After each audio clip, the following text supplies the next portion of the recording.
Assalamualaikum warahmatullahi wabarakatuh. Perkenalkan, saya Farhan Hakim. Di sini saya selaku ketua dari kelompok 6.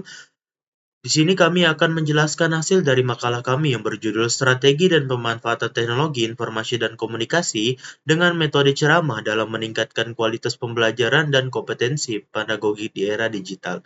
Sebelum masuk ke pembahasannya, saya akan memperkenalkan anggota kelompok kami terlebih dahulu. Di mana di sini ada saya sendiri, Farhan Hakim dengan NIM 13, lalu ada Nuri Panca dengan NIM 06, lalu ada Muhammad Ananda Aditya Saputra dengan NIM 40, lalu ada Frida Ibranisa dengan NIM 24, lalu ada Nazira Al-Rifani dengan NIM 15, lalu ada Maria Meriana Kristi Sidarta dengan NIM 07. Di sini kita langsung masuk saja ke pembahasan yang akan dibahas, di mana di sini bab 1 pendahuluan, bab 2 tinjauan pustaka, bab 3 metodologi penelitian, bab 4 ada studi kasus, bab 5 pembahasan, dan bab terakhir yaitu bab 6 kesimpulan dan saran. Selanjutnya masuk ke bab 1 yaitu latar belakang. Perkembangan teknologi informasi dan komunikasi yang pesat di era digital telah membawa perubahan signifikan dalam berbagai aspek kehidupan, termasuk dunia pendidikan di mana sekarang integrasi TIK dalam proses pembelajaran menjadi kebutuhan yang tidak bisa dihindari. Penggunaan media berbasis teknologi terbukti mampu meningkatkan akses informasi, memperkaya sumber belajar, dan menciptakan pengalaman belajar yang lebih interaktif serta relevan dengan kebutuhan zaman. Selanjutnya ada rumusan masalah, di mana rumusan masalah yang kita akan bahas yaitu yang pertama ada bagaimana integrasi teknologi informasi dan komunikasi dengan metode ceramah dapat diterapkan secara efektif untuk meningkatkan kualitas pembelajaran di era digital. Yang kedua ada apa saja tantangan yang dihadapi guru dalam mengoptimalkan pemanfaatan TIK tanpa mengurangi esensi pembelajaran, terutama ketika menggunakan metode ceramah. Yang ketiga ada bagaimana pemanfaatan TIK dalam pembelajaran dapat berkontribusi pada peningkatan kompetensi pedagogi guru, khususnya dalam merancang dan mengelola pembelajaran yang efektif dan bermakna. Selanjutnya ada tujuan penelitian. Jadi tujuan yang pertama itu mahasiswa dapat mengkaji penerapan efektif integritas TIK dengan metode ceramah untuk meningkatkan kualitas pembelajaran di era digital. Yang kedua, mahasiswa dapat mengidentifikasi tantangan yang dihadapi guru dalam mengoptimalkan pemanfaatan TIK tanpa mengurangi esensi pembelajaran saat menggunakan metode ceramah. Yang ketiga, mahasiswa dapat menjelaskan kontribusi pemanfaatan TIK dalam meningkatkan kompetensi pedagogi guru dalam merancang dan mengelola pembelajaran yang interaktif dan bermakna. Selanjutnya ada pemanfaatan penelitian, di mana manfaatnya yang pertama adalah penelitian ini dapat memberikan wawasan tentang cara efektif mengintegrasikan TIK dengan metode ceramah, sehingga dapat membantu guru meningkatkan kualitas pembelajaran dan menciptakan pengalaman belajar yang lebih interaktif bagi siswa. Yang kedua ada dengan mengidentifikasi tantangan apa yang dihadapi guru dalam memanfaatkan TIK, penelitian ini dapat menghasilkan rekomendasi dan strategi yang berguna untuk mengatasi hambatan-hambatan tersebut, sehingga pembelajaran tetap bermakna dan efektif. Yang ketiga ada penelitian ini akan menunjukkan bagaimana pemanfaatan TIK dapat berkontribusi pada peningkatan kompetensi pedagogi guru, membantu mereka merancang dan mengelola pembelajaran yang lebih inovatif, dan memperkuat kemampuan mereka dalam menghadapi tuntutan pendidikan di era digital. Selanjutnya akan dijelaskan oleh rekan saya. Baik, di sini saya akan menjelaskan selanjutnya yaitu bab kedua yang dimana tinjauan pustaka. Di sini poin pertama yang akan saya sampaikan itu terlebih dahulu adalah definisi strategi belajar mengajar. Nah, yang dimana strategi ini biasanya mengacu pada garis besar arahan untuk melakukan apa yang harus dilakukan untuk mencapai tujuan tertentu. Strategi dalam pendidikan dapat didefinisikan sebagai cara guru dan siswa melakukan kegiatan belajar untuk mencapai tujuan. Adapun strategi dasar belajar mengajar yaitu mengidentifikasi dan menentukan spesifikasi dan kualifikasi perubahan perilaku dan kepribadian yang diharapkan dari siswa, yaitu yang pertama adalah memilih sistem pendekatan pendidikan yang didasarkan pada aspirasi dan pandangan hidup masyarakat. Kedua ada memilih dan menentukan metode, tata cara, dan teknik belajar mengajar. Ketiga ada menetapkan standar dan mengevaluasi hasil kegiatan belajar mengajar. Selanjutnya, poin kedua yang akan saya bahas yaitu strategi belajar mengajar teknologi informasi dan komunikasi. Nah, yang pertama itu di sini ada metode ceramah, yang dimana merupakan sebuah metode pengajaran dengan cara penyampaian informasi serta pengetahuan melewati lisan kepada sejumlah siswa yang umumnya mengikuti kegiatan pendidikan secara pasif. Lalu, adapun metode ini sebagai satu-satunya cara yang paling ekonomis dalam penyampaian suatu informasi dan paling efektif dalam mengatasi langkahnya, bahan rujukan ataupun literatur sesuai dengan jangkauan, daya beli, dan pemahaman siswa. Lalu metode kedua yaitu metode diskusi, yaitu bahwasanya metode diskusi merupakan kegiatan di mana sejumlah orang membicarakan secara bersama-sama melalui tukar pendapat tentang suatu topik atau masalah, atau untuk mencari jawaban dari suatu masalah berdasarkan semua fakta. Lalu yang ketiga ada metode tanya jawab, yang dimana metode tanya jawab ini merupakan cara penyajian pembelajaran dalam bentuk pertanyaan yang harus dijawab terutama dari guru kepada peserta didiknya, tetapi dapat pula dari peserta didik atau kepada gurunya. Selanjutnya, poin ketiga yang akan saya bahas yaitu model-model yang ada pada pembelajaran dalam teknologi informasi dan komunikasi. Ada 4 unsur penting dalam membangun budaya belajar dengan menggunakan model e-learning di institusi pendidikan. Pengembangan bahan belajar adalah mengidentifikasi bahan pelajaran yang akan disajikan setiap pertemuan, menyusun kerangka materi pelajaran yang sesuai dengan tujuan. Bahan tersebut selanjutnya dibuat menjadi tampilan yang menarik dalam bentuk PowerPoint dengan didukung oleh gambar, video, dan bahan animasi lainnya, agar peserta didik itu lebih tertarik dengan materi yang akan dipelajari serta diberikan. Baik, selanjutnya saya akan menjelaskan poin yang keempat yang dimana yaitu teori yang terkait. Nah, yang pertama itu ada teori kognitivisme, yang dimana dalam konteks metode ceramah, guru itu berperan sebagai penyampai informasi yang membantu siswa mengorganisasi dan memahami materi. Penggunaan TIK seperti presentasi multimedia dapat memperkaya pengalaman belajar dan mendukung proses kognitif siswa dengan menyediakan berbagai cara untuk memvisualisasikan informasi. Yang kedua itu ada teori behaviorisme, yang dimana TIK itu dapat digunakan untuk memberikan umpan balik langsung seperti melalui kuis online yang dapat meningkatkan motivasi dan keterlibatan siswa. Lalu yang ketiga itu ada teori konstruktivisme, yang dimana TIK itu dapat mendukung pendekatan konstruktivis dengan menggunakan alat digital. Siswa dapat berpartisipasi lebih aktif, misalnya melalui diskusi online atau forum yang terkait dengan materi yang disampaikan. Lalu yang keempat itu ada teori andragogi, yaitu yang dimana guru dapat memanfaatkan pengalaman siswa dengan memberikan contoh nyata dan relevan, serta menggunakan TIK untuk menyediakan sumber daya yang mendukung pembelajaran mandiri.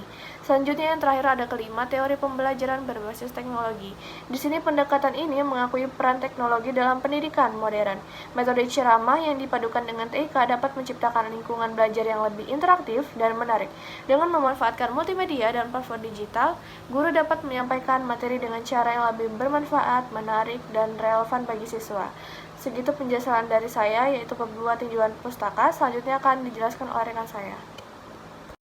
Baik, selanjutnya bab ketiga yaitu metodologi penelitian. Yang pertama, metode penelitian. Metode penelitian ini menggunakan pendekatan kualitatif, yaitu dengan mendeskripsikan dan menguraikan tentang relevansi penggunaan metode ceramah di era digital dalam pembelajaran.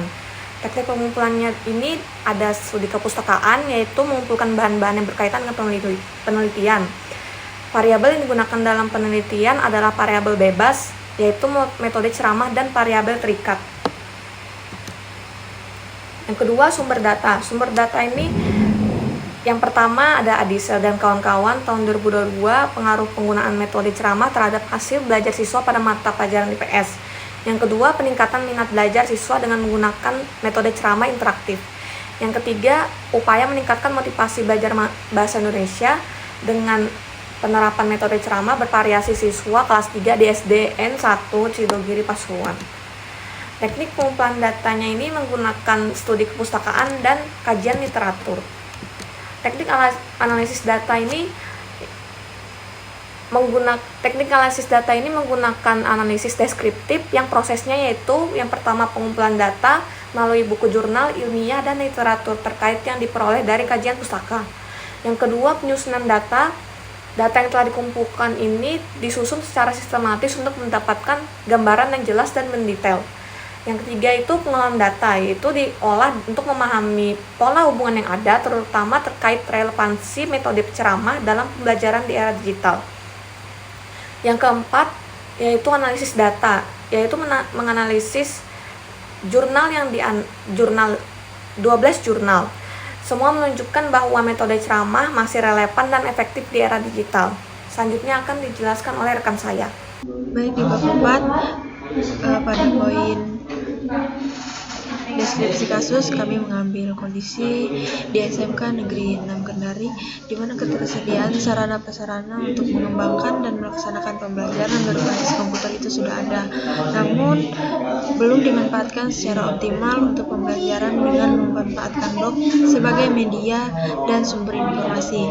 Di sisi lain juga guru-gurunya belum memiliki kemampuan untuk mengembangkan pedagogiknya dalam bidang TIK. Lalu pada analisis kasusnya, blog ini menjadikan pembelajaran menjadi menarik, interaktif, dan dapat mengatasi kesulitan siswa dalam mengumpulkan sumber informasi dalam pembelajaran. Dan penggunaan blog dalam pembelajaran bagi guru ini merupakan batu loncatan kemajuan yang cepat. Namun terdapat hambatan dan kesiapan guru dalam mengimplementasikannya pada kelas itu sedikit kurang. Jadi demi untuk membantu guru-guru dalam mengembangkan kemampuan pedagogiknya, baik dalam inovasi pembelajaran maupun penggunaan TIK dalam pembelajaran, maka perlu dilakukan suatu kegiatan pengabdian masyarakat dalam meningkatkan kemampuan pedagogik guru-gurunya, khususnya pada guru SMK Negeri 6 Kendari tersebut, dalam bentuk pelatihan pembuatan blog sebagai media dalam pembelajaran. Lalu evaluasi strateginya, metode yang digunakan dalam proses kegiatan pengabdian kepada masyarakat itu meliputi beberapa metode.